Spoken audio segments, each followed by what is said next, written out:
Bayangkan berada di lingkungan kerja yang penuh dengan suara, tetapi tidak semua suara dapat kita dengar.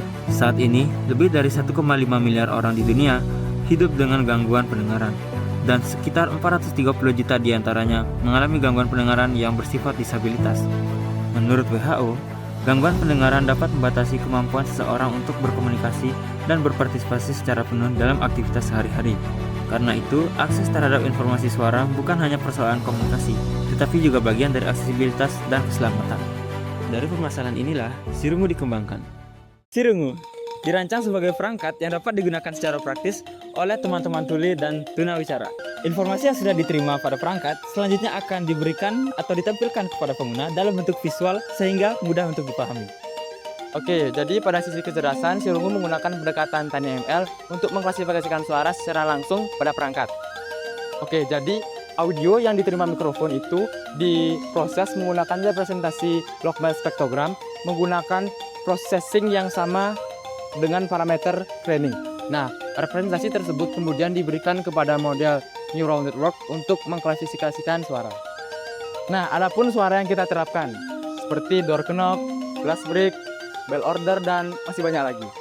Model AI ini diimplementasikan pada microcontroller sebagai elemen sistem benam.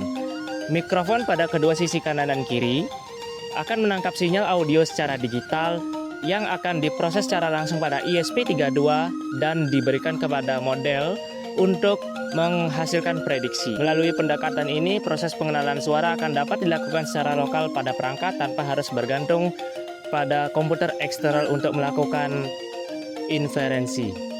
Selain itu, Sirungu dirancang untuk mendukung konektivitas dengan internet sehingga perangkat ini dapat menjadi bagian dari sistem yang lebih luas.